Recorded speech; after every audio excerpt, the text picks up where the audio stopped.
Nuevamente a buscar la palabra. Gloria al Señor. Los niños van a pasar por Lizaida a la parte de abajo, así que le vamos a agradecer a ellos que en este momento salgan y tomen el lugar que le corresponde allá con mi hermano Lizaida, que lo está instruyendo también en la palabra, mientras acá pues predicamos a los adultos que se quedan en el templo. Mientras tanto, usted se pone de pie en reverencia a la palabra del Señor y vaya al libro de Proverbios, que es el libro que hemos escogido para durante todos estos domingos pues llevar este mensaje que tiene alrededor de 4 partes. Hoy vamos a la tercera parte de este mensaje. Proverbios capítulo 4 versículo 23. Proverbios capítulo 4 versículo 23. Damos tiempo, un momentito, porque tenemos hermanos nuevos que se les hace un poco difícil, ¿verdad?, todavía conseguir los libros de la Biblia, pero esperamos por ellos. Amén. ¿Ya lo tienen? Amén. Ok, pues Proverbios capítulo 4 versículo 23 lo voy a leer a la gloria de Dios Padre, Hijo y Espíritu Santo. Amén. Sobre toda cosa guardada, guarda tu corazón, porque de él mana la vida. Yo creo que lo repita ahora conmigo. Sobre toda cosa guardada, guarda tu corazón, porque de él mana la vida. Puede sentarse, ya se oró para que Dios se glorifique en este mensaje y queremos que usted sea edificado hoy en el nombre del Señor. Como le dije antes, este es el tercer domingo que estamos desarrollando este tema y estamos hablando de corazones en peligro, acerca de una serie de cosas que ponen nuestro corazón físico y nuestra alma, que está representada en el corazón en la mayor parte de las veces que la Biblia cita esta palabra. Nuestra alma está representada en el corazón y que hay muchas cosas que nos ponen en peligro. En el primer capítulo estuvimos hablando acerca de esa impaciencia que nos desespera y que a la gente le provoca infartos cardíacos y todo esto. Y en el segundo capítulo estuvimos hablando acerca del peligro de la depresión, de esos que se deprimen y que permiten, ¿verdad?, que la tristeza los suma a un grado, los someta a un grado que pierden hasta el deseo de perder la vida. Pero escuche bien, terminamos diciéndole que el deprimido se siente vencido, pero terminamos con el consejo de lo que dice la Biblia en Filipenses 4:13. Todo lo puedo en Cristo que me fortalece. Así es que, como lo podemos todo en Cristo, no importa cuál sea la situación que enfrentemos, Él nos ha prometido la victoria. Hoy vamos a entrar en el tercer subtema, y es la amenaza a nuestra alma por el engaño del pecado. Todo el mundo aquí sabe lo que es pecado. ¿Alguien no sabe para explicarle? El pecado es transgresión a la ley divina. Es hacer todo aquello que está contrario a lo que Dios ha establecido. El primer pecado se identificó como el orgullo, porque el primer pecado en el cielo lo cometió Lucifer, y él se sintió orgulloso y pecó contra Dios. Pero el primer pecado que cometió el ser humano fue la desobediencia, que fue cuando Eva fue sometido al consejo de la serpiente y entonces ella desobedece a lo establecido por Dios. De ahí en adelante se rompe esa comunión íntima que había entre el Creador y su criatura, y hay una división. Por lo tanto, ya el hombre no pudo ver más a Dios como lo veía antes de ese momento. De ahí en adelante hay una barrera tremenda y la humanidad cayó bajo la maldición del pecado, porque en realidad el pecado es una maldición. Ahora, ¿qué sucede? El libro de Proverbios, que lo escribió Salomón, insiste mucho en este tema del día de hoy. Salomón fue un hombre que vivió diferentes experiencias en la vida, y los años que vivió dentro de aquel don que tuvo de sabiduría lo hizo aprender cosas que hoy en día son para beneficio nuestro, son para beneficio de nuestra alma. Porque si nosotros leemos esa palabra y la ponemos en práctica, vamos a evitar cometer una serie de errores que van a acarrear nuestra perdición. Entonces, el pecado es algo, hermanos, que engaña al ser humano. Siempre el engaño del pecado nos somete a caminar en un terreno que lo voy a presentar hoy como ejemplo, como caminar en arena movediza. Porque el que camina en arena movediza, aquí sabemos lo que es arena movediza, ¿verdad? Es una arena que usted se para y se hunde. El que camina en pecado está como el que camina en arena movediza. Mientras más intenta ir hacia adelante, más profundo se hunde. Y llega el momento en que el que camina en arena movediza se hunde al grado que ya no puede ni ver ni respirar hasta que muere sumergido totalmente en la arena. El pecado, de la misma forma, cuando un hombre comienza a practicarlo, va caminando en ese terreno peligroso y cada día que pasa y cada pecado que comete lo hace hundirse más y lo hace alejarse más del Dios creador. Por eso es que el alma nuestra vive en peligro todo el tiempo cuando nos dejamos engañar por el pecado. El pecado es seductor, el pecado es engañoso.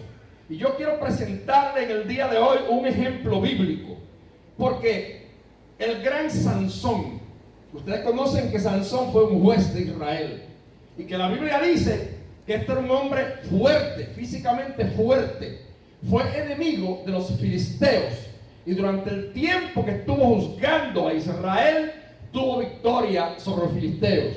Ahora, este mismo hombre tan fuerte cometió un error en la vida y fue dejarse engañar por el pecado. La Biblia dice claramente: el que cree estar firme, mire para que no caiga. Así que vaya a Jueces capítulo 16 versículo 20. Jueces capítulo 16 versículo 20 dice: y le dijo: Sansón, los filisteos sobre ti. Y luego que despertó él de su sueño, se dijo: esta vez saldré como las otras y me escaparé. Pero él no sabía que Jehová ya se había apartado de él.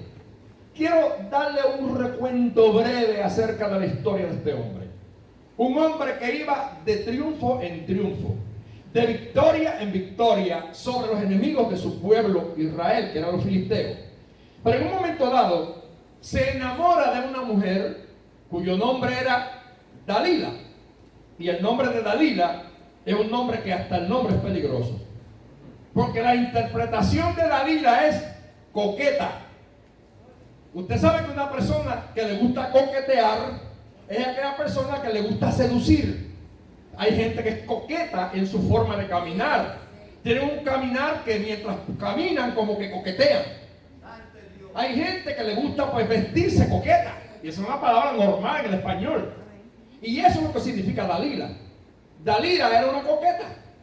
Así que esta mujer entra en la vida de Sansón, que es el juez, que es el hombre de Dios, que es el que ha sometido al pueblo enemigo a la derrota.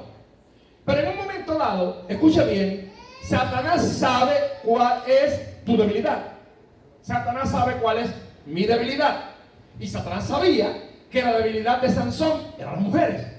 Así que por lo tanto, nunca el diablo le va a ofrecer a un hijo de Dios lo que al hijo de Dios no le gusta. Siempre le va a ofrecer en medio de tentación lo que a ti te gusta, lo que te hace sentir atracción, placer, eso que te domina. Que nosotros, desde el día en que nos convertimos al Evangelio, tenemos que aprender que estamos en una guerra total y que es una guerra continua. Y que tenemos que vivir todo el tiempo sabiendo que cada minuto se presentará una guerra nueva y que por lo tanto tenemos que estar armados con la armadura de Dios para no caer en las trampas del diablo. Así que el pecado es engañoso. Además de eso, la palabra Dalila, además de coqueta, significa veleidosa. La palabra veleidosa significa inconstante, mudable. Escucha bien. El nombre de esa mujer estaba describiendo precisamente su carácter. Porque si era una mujer inconstante, alguien inconstante es alguien que comienza algo pero nunca lo termina. Gente que comienza montones de proyectos y nunca llegan al final de ellos. Y era también mudable. O sea, una persona que hoy está aquí, mañana está allá. ¿Qué pasa? Yo hablaba esta semana con un pastor y él me decía una verdad muy grande. Estamos viviendo en un tiempo donde hay mucha gente que no es coqueta, pero que son veleidosos. O sea, que son mudables, que son inconstantes. Esto se ve hoy en día en la proliferación que ha habido de muchas iglesias nuevas que se han abierto en todos los países, donde hay unas ofertas que el evangelio verdadero no las da. Porque hay ofertas para que la gente viva como quiere y le dicen que son salvos. Para que la gente actúe como quiera y le dicen que son salvos. Pero no, hay una sola puerta para entrar al cielo. Y la puerta para entrar al cielo es estrecha. Eso dice la Biblia, es estrecha. Y el que no dé la medida de esa puerta no puede entrar por la puerta. Así que hoy en día mucha gente que son inconstantes, que hoy están aquí y mañana están allá y pasado están allá. Y usted sabe que la persona que brinca mucho nunca echa raíces. Y él me daba el ejemplo y me decía, es como un arbolito que usted lo siembra y cuando el arbolito empieza a crecer, usted lo arranca y lo trasplanta a otro lugar, vuelve y toma un tiempo ese árbol porque se le caen las hojas, las raíces se debilitan hasta que eche raíces nuevas. Y cuando ya está otra vez empezando a crecer, ¿qué hace? Que lo vuelve y lo arranca y lo traslada a otro lugar. Mire, van a pasar 40 años y ese árbol nunca echará un mango. Nunca echará una china. ¿Por qué? Porque nunca tuvo unas raíces profundas que le permitieron llegar a la madurez que tenía que tener ese árbol para poder producir fruto. Y solamente producen fruto los árboles maduros. Y los que sabemos de agricultura sabemos esto, que es una realidad. Hay árboles, hermanos, que tienen un tiempo determinado y que usted lo siembra y no paren hasta los 5, hasta los 10 años porque esa es la etapa de Dios producir. Entonces, si yo cada vez que ya está a punto de producir lo muevo a otro lugar, ese árbol nunca madurará sus ramas y nunca florecerá y nunca dará fruto. El cristiano hoy tiene que aprender que tenemos que estar estables en Cristo, porque la gente diga por allí jumea, no vamos a correr detrás de aquel que diga por allí jumea. Porque han aparecido una serie de doctrinas extrañas en esta tierra que están, hermanos, tienen apariencia de piedad, pero que en realidad, hermanos, son engañosas. Entonces hay que tener mucho cuidado con esta inestabilidad que tiene la gente hoy en día. Gente que antes decía que Cristo venía, ahora dicen que no.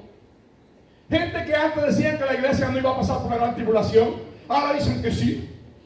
Gente que antes creía en hablar en lengua, ahora, mire, usted habla en lengua hoy en día en muchos templos y lo ven como usted es un extraterrestre. Preguntan de dónde salió ese. Porque la gente ya no cree en postulados de fe que la iglesia primitiva practicó desde el principio, porque hoy en día la vida nueva, la vida moderna ha hecho a la gente que sea veleidosa, que sea inestable, que sea inconstante. Dios quiere que tú y yo echemos raíces en el evangelio, que echemos raíces en la palabra, que maduremos en el conocimiento de Dios y que nos preparemos para llevar fruto digno de arrepentimiento, para que otros puedan ser edificados por los frutos que nosotros llevemos ante la presencia de Dios. Entonces, le he dado la definición de Dalila para que usted vea el peligro que corrió Sansón. Este Sansón, cuando en un momento dado se siente engañado por el pecado, ¿qué pasa? Los filisteos lo amarraban y él se soltaba y se burlaba de ellos. Hay una serie de eventos que sucedieron en la trayectoria de Sansón, donde él se burló continuamente de sus enemigos filisteos. Esta mujer Dalila ahora se convierte en el instrumento en que los enemigos lo van a llevar a la derrota. Y cada rato viene con un lloriqueo. Hay que tener cuidado, porque hay lágrimas de cocodrilo. Hay lágrimas de cocodrilo. Y aquella Dalila coqueta, veleidosa, venía con lágrimas de cocodrilo. Y le decía, ay mi amor, tú a mí de verdad que no me amas.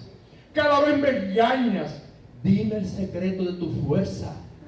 Dime el secreto de tu fuerza. Y Sansón le decía algo porque él sabía que iba a ganar. Se sometía. Y cuando él estaba sometido a lo que ella le ofreció, Sansón, los filisteos sobre ti. Y él venía y se desataba. Acababa con ellos. Pero ¿sabe una cosa? Hay algo muy importante que yo quiero que tú te grabes y que yo debo de grabarme en mi mente. Con el pecado no se juega. Con Dios no se juega. Aquí está Luisito, que es de mi barrio, allá en Humacao. Y hay un vecino de él, Canito, ¿te acuerdas de Canito? Figueroa. Y lo digo porque eso fue cierto.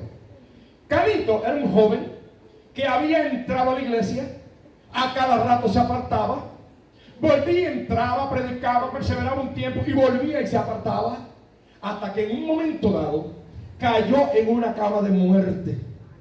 ¿Por qué? Porque se le había aconsejado. Todo el mundo le decía, toma el evangelio en serio. Hermanos, no permitas que el pecado te engañe, porque la gente está muy agarrada en decir que Dios es misericordioso. Y nos agarramos del versículo que dice que la misericordia de Jehová es desde el cielo hasta la tierra. Y pecamos, y pecamos, y Él nos perdona. Y perseveramos un mes y nos vamos al mundo y nos ensuciamos otra vez en el pecado. Y cometemos adulterio, fornicación, hacemos todo lo malo y venimos todos sucios otra vez a Dios. Y Dios nos perdona. Pero a los 6 meses, un año, volvemos a lo mismo y Dios está tomando nota. Y como le dije que se dice en portugués, você pecando y Dios escribiendo. Dios está escribiendo, porque con Dios no se juega. Y el que cree que va a jugar con Dios ya está perdido. Dios no es un muñeco, Dios no es un juguete, Dios es un Dios serio. Y los pecados que tú y yo podamos cometer escondidos debajo de la cama, el ojo de Jehová te está viendo. Y los pecados y adulterios y fornicaciones que la gente puede cometer cuando su esposo o su esposa no están, el Dios del cielo los está viendo. Y todas las mentiras que la gente dice, Dios las está viendo, porque Dios es santo. Y el que quiere ir al cielo tiene que ser santo. ¿Y qué le sucedió entonces a Sansón? Que llegó el día en que se cumple ahora lo que dice Jueces 16:20. Le vuelve nuevamente él a decir un secreto. Le dice a Dalila, mira, porque primero le dijo, amarre mejor las trenzas. Él tenía muchas trenzas, tenía pelo largo, pero se las soltaba. O sea, se soltaba las cadenas, se soltaba las cuerdas, todo se lo soltaba. Pero en esta ocasión le dijo, pásenme una navaja sobre la cabeza, porque yo soy nazareo. Nazareo eran niños que nacían y se hacía un voto ante Jehová. Y uno de los requisitos para ser nazareo en aquel tiempo era que nunca le cortaran el cabello. Era la señal del nazareo. Entonces ahora Sansón, engañado por la astucia de la coqueta, engañado por la astucia de Dalila la veleidosa, le declaró el secreto y le dijo, yo soy nazareo y a mí nunca me han pasado navaja sobre mi cabeza.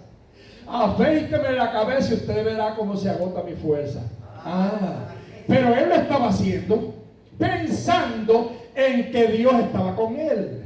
Hay gente que hace tiempo que Dios se fue de ellos y no se han dado cuenta. Hay gente que le ha pasado como a Sansón. Y voy a repetir las palabras que dijo un predicador americano. Dios es el único jefe que te despide de su compañía y te deja trabajando en ella. ¿Sabe qué significa eso? Que hay gente que hace mucho tiempo que Dios los desechó, que Dios le apartó su presencia, pero todavía están predicando y todavía hacen milagros y todavía se llaman pastores y todavía se llaman ministros, pero la presencia de Dios hace tiempo que los dejó. Dios lo que está honrando la palabra que ellos predican, porque el cielo pasará y la tierra pasará, pero la palabra nunca pasará. Por lo tanto, Dios honra la palabra, aunque ese vaso se rompa. Así que hay que tener cuidado. Por eso es que hoy en día tanta gente está engañada, porque se dejan llevar por las apariencias. Aquel pone manos y hace un milagro y la gente va corriendo. Ahí está Dios. Aquel profetiza, porque hoy en día sí es verdad, que hoy en día, mire, la profecía, eso es a montón por chavo. Ustedes se acuerdan antes, los que son de mi tiempo, que vendían unos caramelitos que eran a 2 por chavo. Habían unos que eran a chavo y otros a 2 por chavo. Y los nenes nos encantaban los de 2 por chavo porque eran más. Pero ¿qué pasa? Hoy en día la gente vive de la profecía. Muchos cristianos han nacido, se han criado en el Evangelio, pero dejaron la Biblia a un lado. Ya no viven por la Biblia, ahora viven por las profecías. Entonces ha habido en la tierra un movimiento que le llaman apostólico y profético, donde usted ve un montón de gente que se autollaman profeta. El profeta tal, la profeta tal. Entonces, yo esto lo repito a cada rato porque yo estoy en contra de ese movimiento. Porque viene la gente al templo y viene un predicador y ¿qué hace? Te predica 15, 20 minutos.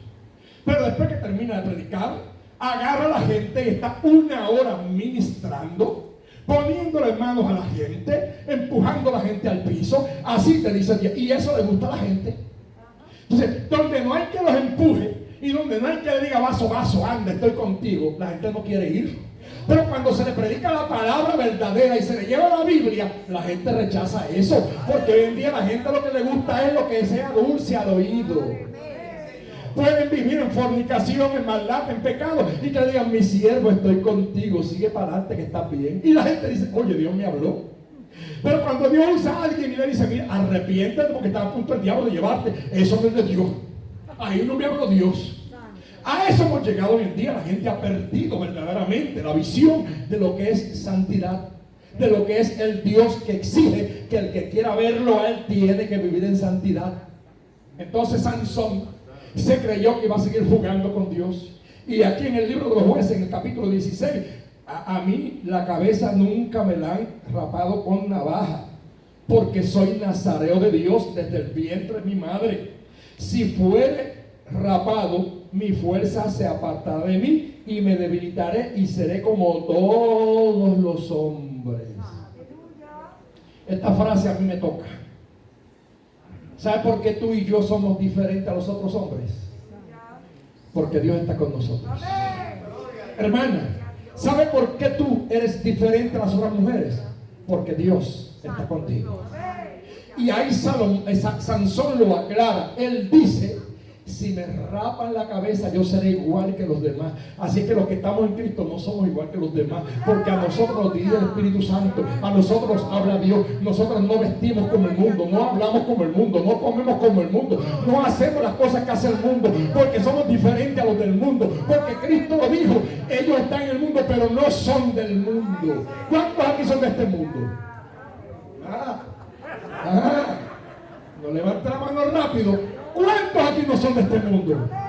Pero si usted no es de este mundo, dele gloria a Dios porque usted es diferente. Pero no permita que Dalila le pase la navaja. No permita que Dalila le rape el voto de Nazareo. Entonces, ahora, viendo Dalila que él le había descubierto todo su corazón, envió a llamar a los principales filisteos diciendo, venid esta vez, porque él me ha descubierto todo su corazón. Y los principales de los filisteos vinieron a ella, trayendo en su mano el dinero. Escuche bien, escuche bien. Cuando tú eres un hombre o una mujer de Dios, pagan dinero por ti. Y se lo digo, porque este que está aquí, Eliasín Torres, usted sabe por lo que yo pasé, ¿verdad? Y esto lo he testificado y lo va a testificar otra vez. A mi casa, antes de mi prueba, llegó un hombre enviado por Dios.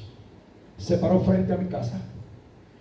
Se bajó del carro y ni entró y me dijo, Eliasín, el Señor me dijo que viniera a decirte que 3 brujos en Haití fueron consultados y que esos 3 brujos en Haití se reunieron y decidieron hacer ceremonias para matarte y por ti van a derramar sangre humana. ¿Qué pasa? Que yo, por los años de experiencia que tengo en Haití, pensé y dije en mi mente, bueno, lo que pasa es que como la gente sabe que yo voy a Haití, que hay tanta brujería, pues a lo mejor me dijo eso así. Pero como Dios es Dios, al otro día me llama otra persona, a las 8 de la mañana me llama y me dice, Eliasín, de Estados Unidos, me dice, a las 4 de la mañana yo estaba orando y el Señor me dijo, llama a Eliasín y dile que 3 brujos se reunieron en Haití, que fueron consultados porque lo quieren matar y van a derramar sangre para matarlo. Ahí yo dije, bueno, pues esto es serio. Usted sabe que yo caí en mi prueba. Yo caí en la cama. Estuve 2 años, casi 2 años en el proceso. Perdí mi hígado. Sufrí mucho. Pasé males. Bueno, precisamente anoche mi hijo Eliasín me mandó una foto que yo nunca había visto de mi proceso cuando yo estaba en la inconsciencia. Y de verdad que cuando miré esa foto me impresionó tanto que hasta lloré. Y cada rato vuelvo y la miro y no puedo creer que ese soy yo. Porque era que yo estaba ya ido. Y me tienen allí, hermano, con pamper tirado en una cama donde yo estaba ya totalmente negro. Y varios de mis hijos a vuelta redonda contemplando prácticamente mi cadáver. Ahí llegué yo. Pero fíjense cómo es Dios. El cristiano tiene que saber que tenemos un enemigo que es real. Satanás no juega contigo, así que no juegues con él. Él no es tampoco un muñeco, él lo coge en serio. Hay que tomar el evangelio en serio. Y para que tu alma sea libre, nunca juegues con el pecado. Este hermano que le he contado de Macao, cuando estaba en la cama ya para morir, le dijo al hijo: con Dios no se juega. Y Luisito es testigo que cuando él murió, en el entierro, todos los carros que iban para el entierro le escribieron en el cristal a todos: con Dios no se juega. Porque él mismo pidió dejar un mensaje escrito para que todo el que vio su entierro supiera que había muerto porque jugó con Dios. Pero con Dios nadie juega. ¿Cuánto lo cree que Dios es santo? Amén. A Sansón se le olvidó eso. Y Sansón ahora ha descubierto el secreto. Hay gente que tiene la lengua demasiado larga. Y perdone mi expresión, pero hay gente que son demasiado lenguilargos. Todo el mundo aquí tiene una debilidad, ¿sí o no? El que no es débil porque habla más de lo que tiene que hacer, es débil porque las mujeres lo seducen. Las mujeres hay muchas que los hombres lo seducen. O sea, hay cosas, cada uno tiene una debilidad, cada uno. No hay un ser humano que no tenga una debilidad. Pero ¿sabe qué? Guarda silencio. Ora a Dios para que te fortalezca en esa debilidad. Y no lo comentes, porque Dalila está esperando que abras la boca. Dalila está esperando simplemente que tú digas tu secreto, que tú reveles tu parte débil. Así es Satanás. Él está esperando que tú digas: me gusta la marihuana, porque te la van a poner de gratis. No, hay que luchar en contra de todo esto y guardar un corazón secreto para Dios. Hay secretos que lo tienes que llevar a la tumba para que tu alma no sea destruida. Una vez que Sansón le abrió el corazón a Dalila y le dijo el secreto de su fuerza, ya quedó al descubierto. Inmediatamente Sansón, que es llevado, le rapa la cabeza. Mira, hermanos, se acostó tranquilo, muy tranquilo. Primero le hacen 7 que dejan en su cabeza y ella comenzó a afligirlo, pues su fuerza se apartó de él. Escuche bien. Y ahora ella le grita: Sansón, los filisteos sobre ti. Y cuando él se va a levantar, escuche bien la actitud de él. Él dice: esta vez me saldré con la mía otra vez. Esta vez será como las anteriores. Pero ahí hay un secreto grande. La Biblia dice: pero Sansón no sabía que Jehová se había apartado de él. Ay del hombre, ay de la mujer de quien Dios se aparta. Sí, hermanos, es mejor morirse que vivir sin la presencia de Dios. Recuerdo una hermana que yo evangelicé un día, que había sido líder de una iglesia, hasta presidenta de damas. En un momento dado cometió una falta, se apartó del Señor, está en el mundo, apartada totalmente de Dios. Y yo fui a hablarle, y ¿sabe qué me dijo? Me dijo: mire, pastor, yo era líder de la iglesia, pero en un momento dado yo cometí una falta, cometí un pecado, me aparté de la iglesia y dije unas palabras que no tenía que decir. Y dijo ella, y cuando dije esas palabras yo sentí que me arrancaron algo del pecho, y yo sentí como un pájaro que salió volando, como alas que sonaban como de algo que salió volando. Y desde ese día nunca más he vuelto a sentir a Dios en mi vida. nunca más he vuelto a sentir la presencia del Espíritu Santo.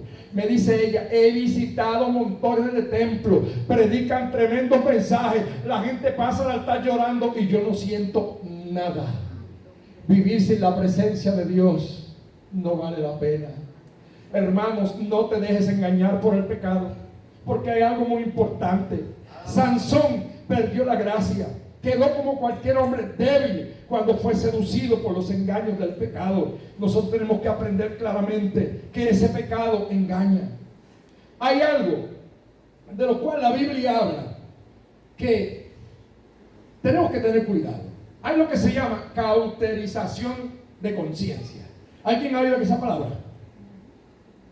¿Alguien lo ha oído? Levante la mano todo el que ha oído hablar de cauterización de conciencia. La Biblia habla de la cauterización de conciencia. El pecado es seductor, engaña y siempre te dice, no, si Dios es misericordioso. Mira, miente para que te den el púa. Dios es misericordioso. ¿Acuerdas? Mentiste, preso vas. O lo devuelves o vas preso. Porque no hay nada oculto que no sea revelado. Eso dice la Biblia. No hay nada oculto que no sea revelado. Ahora mismo yo estoy luchando, ¿sabes por qué? Porque a mí me llegó una carta del PUA. Yo nunca en mi vida he solicitado PUA. Y me llegó una carta diciendo que a mí me aprobaron el PUA porque yo lo solicité. Y yo consulté al que me llena a mí las planillas y él me dijo, alguien robó tu identidad. Alguien a nombre mío está solicitando el PUA y no soy yo. Porque yo nunca lo solicité. Hay que tener cuidado, hermano. Hay que tener cuidado. Y si te llega un cheque a ti que no es tuyo, inmediatamente repórtalo y devuélvelo. Porque eso no es tuyo. No vayas a hacer como aquel hermano que fue a un supermercado y fue a pagar con un billete de 100 y lo que le sobraba era poco, pero la cajera se equivocó y le dio para atrás el billete de 100 con la ganancia. Y él dijo, ay, qué bendición Dios me dio. Eso no es bendición, eso es robar, eso es fraude, eso es timo. No. Tú tienes que tener cuidado porque el pecado es engañoso. El pecado es engañoso. Entonces, la Biblia habla de la cauterización de conciencia. ¿Qué es esto? Vamos a poner, por ejemplo, chiquita, puedo usar de ejemplo, ¿verdad? Como es el más cerquita, lo voy a usar aquí de ejemplo. Vamos a poner que mañana Dios te libre y te cuide. Que mañana Chiquín adultera, que Dios te guarde, ¿verdad? Y una vez que él lo hace, él se arrepiente, siente dolor, porque arrepentimiento es dolor y pena de haber ofendido a Dios. Y él siente el arrepentimiento de haberlo hecho y viene al altar llorando y le dice, Señor, pequé, Señor, te fallé, Señor, resbalé, ten misericordia de mí, perdóname. Y como la Biblia dice que Dios es misericordioso, Dios lo perdonó y Dios no le quita el gozo de la salvación, porque Dios es misericordioso y lo perdona. Pero ¿qué pasa? Que como no cayó juicio, Dios no lo castigó en el momento. Escucha bien, porque el castigo del pecado muchas veces no es inmediato, pero el pecado tiene consecuencias a largo plazo, que no te alcanzan hoy, pero te pueden alcanzar dentro de 5 o 6 años. Porque no hay pecado que no reciba su castigo. Aunque venga el perdón, las consecuencias llegan. Entonces, ¿qué pasa? El mes que viene, Dios que te libre, vuelve chiquillo. Bueno, como Dios me perdonó, vuelve y lo hace. Y la segunda vez vuelve y peca. Ahora, como Dios lo perdonó la primera vez y no hubo juicio, vuelve al altar llorando, pero la primera vez llora 1 hora, ahora llora más que media hora nada más, y Dios lo perdonó otra vez. Fíjense que grande es Dios. Pero al mes que viene otra vez aparece la misma oferta y vuelve y peca, y vuelve otra vez al altar y ahora no llora media hora, ahora lloró 3 minutos, porque dijo, bueno, Dios me perdonó la primera, me perdonó la segunda. Y como la Biblia dice, porque la gente hoy en día cita la Biblia para cuando le conviene, como la Biblia dice, si 7 veces cae el justo, 7 veces le levantará Jehová. Pero no es porque el justo quiere caer, es cuando el justo resbala por error. Porque hay pecados que son resbalones, que son errores que cometemos, pero hay pecados que son pecados con conocimiento. Hay pecados que son pecados adrede. Hay pecados que son pecados con premeditación y alevosía. Y hay que tener cuidado con eso porque Dios no juega con eso. Entonces, ¿qué sucede? Llega el momento que ya la cuarta, la quinta vez, viene el hermano Chiquín y lo hace. Y ahora ya ni siente reprensión. ¿Por qué? Porque ahora entró en lo que dice la Biblia, contristar el Espíritu Santo. La Biblia dice, no contristéis el Espíritu Santo de Dios, con el cual fuiste sellado para el día de la redención. Y cuando una persona peca y peca y peca y peca y Dios perdona y perdona, llega el momento en que llega el Espíritu Santo y se contrista. Y cuando se contrista se pone como a un ladito. Y ahora el pecado entra cuando le da la gana y sale cuando le da la gana.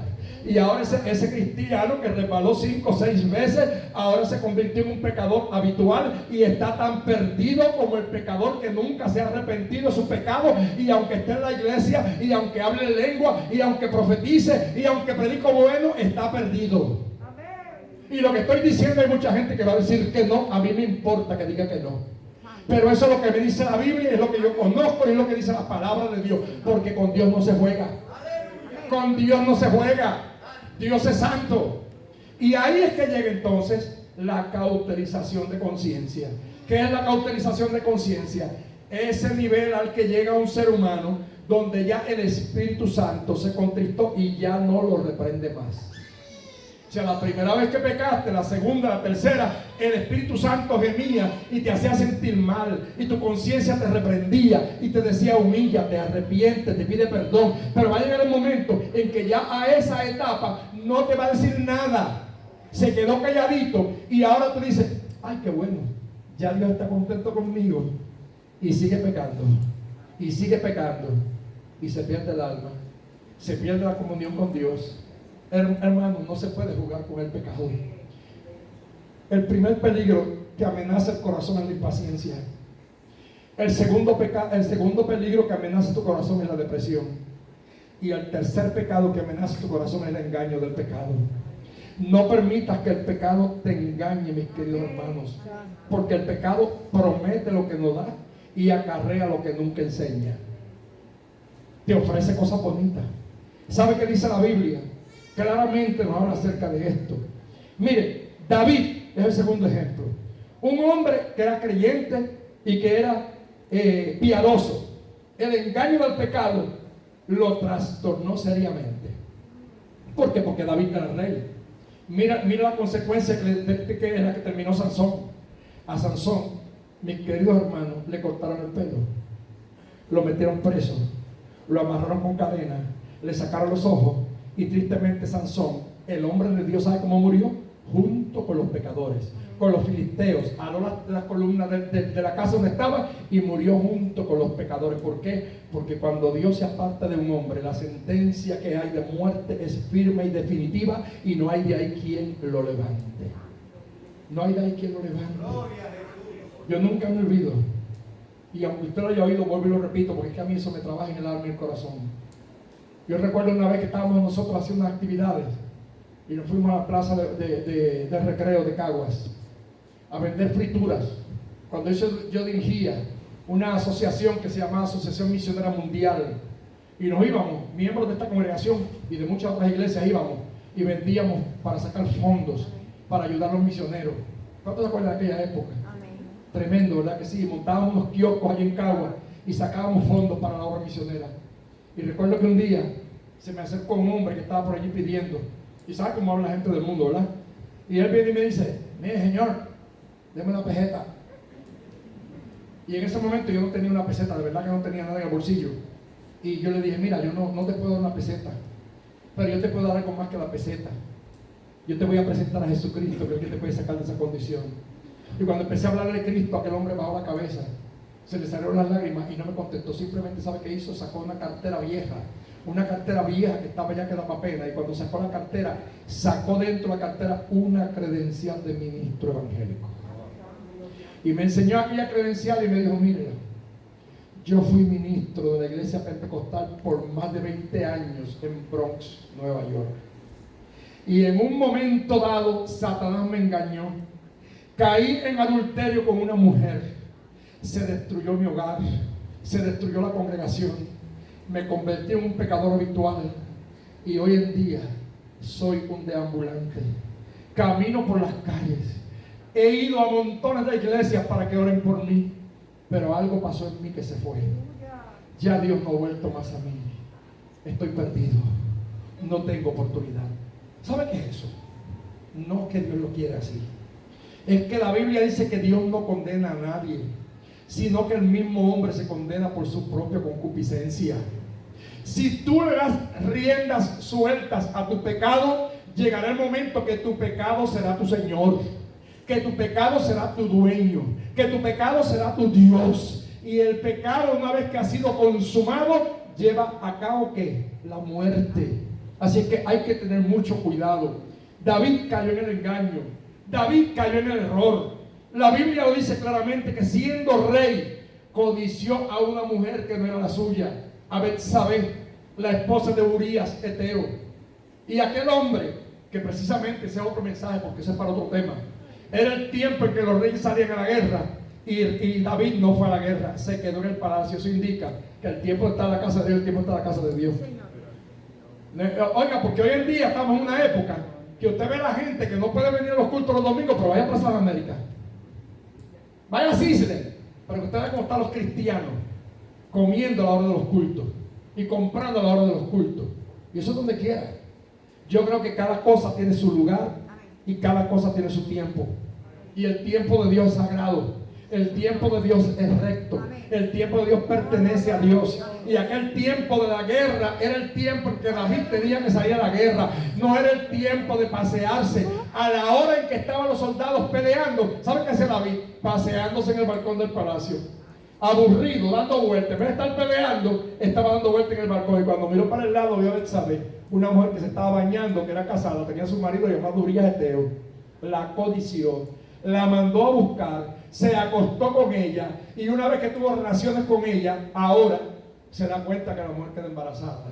Y aquel hombre, el hombre que supuestamente, no que supuestamente, era el hombre de Dios, ahora ¿sabe qué hace? Que le añada pecado a pecado. Porque comencé esta mañana en este mensaje diciéndole que el engaño del pecado es como el camino de la arena movediza. Ahora cuando David comete el primer pecado de adulterar con Betsabé, ¿qué hace? Manda a buscar a Urías, el marido que estaba en la guerra, para que lo traigan, y le dice: vete, acuéstate con tu esposa, duerme con ella. Claro, para achacarle al muchacho a él, porque él sabía que el muchacho era de él y que era fruto de un adulterio. Pero ahora él quería, ¿sabe qué? Echarle los mochos a otro, echarle el paquete a Urías. Y entonces Urías era más honrado que el rey. Y la Biblia dice que Urías no fue a su casa, ni se acostó con su mujer, sino que se acostó a las puertas del palacio. Y cuando por la mañana le dice: mira, Urías está ahí durmiendo, ahora le digo, como un loquito de encima. Entonces ahora comienza la segunda etapa de la arena movediza. En la primera etapa peca, o sea, el primer pecado fue la codicia, el segundo el adulterio, y ahora la premeditación y la alevosía. Porque entonces ahora, ¿sabe qué hace? Manda a llamar al general del ejército y le dice: ponme a Urías al frente de la guerra para que lo maten. Y agarran a Urías y lo ponen al frente del combate para que sea uno de los primeros que caiga en el campo de batalla. Por aquí hay asientos, ¿sabes? Por este lado que está libre. Entonces, hermanos, ¿qué dice la Biblia? Que aquel hombre lo mataron. Aquel hombre murió siendo inocente. Y después, él se quedó tranquilo. Supuestamente David se quedó tranquilo, pero no. De ahí en adelante hay una cadena que tiene eslabones, eslabón tras eslabón. ¿Y qué pasó?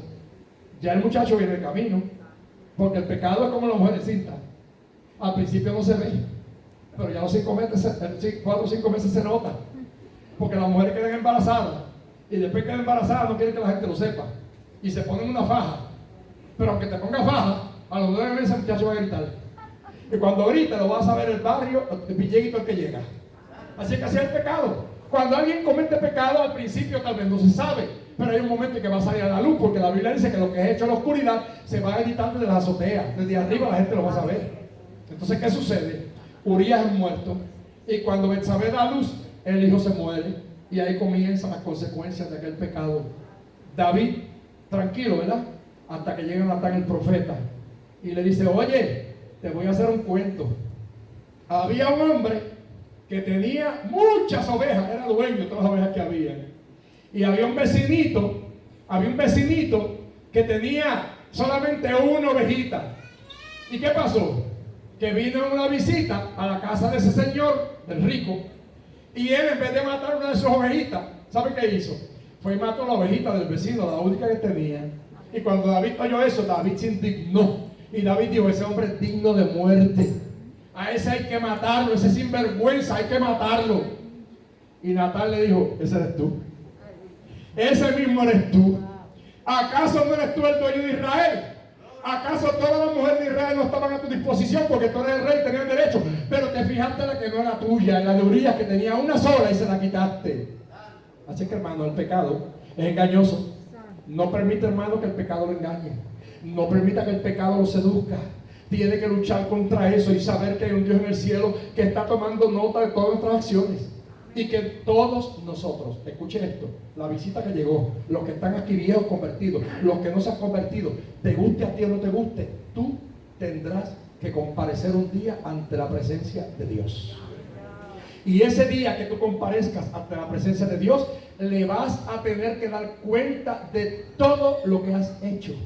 Porque todas tus acciones y todas mis acciones están escritas en un libro que se llama el libro de las memorias, que están en el cielo tomando nota de todo lo que tú haces y de todo lo que yo hago. Todo está escrito, todo está escrito, todo está escrito, todo está escrito. Y está aprobado en el libro de Apocalipsis, que la Biblia dice que todos los muertos comparecerán ante la presencia de Dios. Y después dice, y los libros fueron abiertos. Escuchen bien, los libros de las memorias. Y cada cual daba cuenta de las cosas que fueron halladas escritas en esos libros. Y después dice, y otro libro fue abierto, que es el libro de la vida. Entonces pasan lista.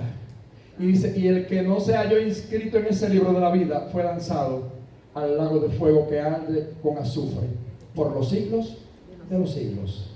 Allí será la muerte eterna. Hoy hay muchos corazones en peligro. Hay gente que la impaciencia los está matando. Hay gente que la depresión los está llevando a una tristeza extrema, que no saben ni qué decisión tomar en la vida. Y hay gente que están siendo seducidos por el pecado, engañados por el pecado, y que el pecado todos los días le dice, no es nada, más adelante Dios te va a libertar. Mire lo que dice la Biblia. Y ya estoy por callarme, ¿qué hora es ya? ¿Cuánto llevo ya? 40, Gloria a Dios. 47. No, pues me quedan 5. Mire, ¿sabe qué dice la Biblia? Escuche bien. Es que nadie puede sentirse a salvo de las tentaciones y embates del maligno. Ellos todos los días llegan porque estamos rodeados de debilidad. Santiago 5:17 dice que Elías era un hombre sujeto a pasiones semejantes a las nuestras. Fíjese, pero Elías oró y bajó fuego del cielo. Porque aunque era sujeto, aunque las tentaciones estaban, aunque el engaño del pecado estaba en su naturaleza humana, él se vistió de las armas espirituales para no ser seducido por el poder del pecado. Y tú puedes hacerlo, yo también. Porque si él pudo, tú y yo podemos. Mire, Pedro, horas después de haber hecho promesa de fidelidad a Dios, cayó en el engaño de la traición y negó a Jesús. Sin embargo, ese hombre fue el primer pastor. Porque el día de Pentecostés predicó un mensaje y se convirtieron 3,000 almas. Y en su segundo mensaje se convirtieron 5,000 almas. Fue débil, fue engañado, pero no se cayó en el engaño. O sea, Dios siempre te da una oportunidad. En el día de hoy, oportunidad, no importa cuántas veces hayas caído, no importa cuán grande sea tu pecado, no importa cuántas veces hayas sido engañado por el mal. Hoy es día de recomenzar una vida nueva con Dios y vivir de acuerdo a su palabra. Hebreos capítulo 2 versículo 1 dice: es necesario que con más diligencia atendamos las cosas que hemos oído, no sea que nos deslicemos. No sea que nos deslicemos. Así que en esta mañana yo voy a dejar hasta aquí el mensaje, porque la tercera parte del mensaje se va a convertir en la cuarta, porque todavía no termino con el engaño del pecado. Me falta todavía el próximo ejemplo. Tomé a Sansón y a David y me falta a Eva. Así que a Eva la dejo para el domingo que viene. Gloria a Dios. Incline su rostro. Incline su rostro. Y cada uno de los que estamos aquí presentes, hagamos un autoexamen, un autoanálisis. Mírate por dentro, con los ojos del alma, porque los de la cara te pueden mirar solamente por fuera. Pero mírate con la del alma, con los ojos del alma.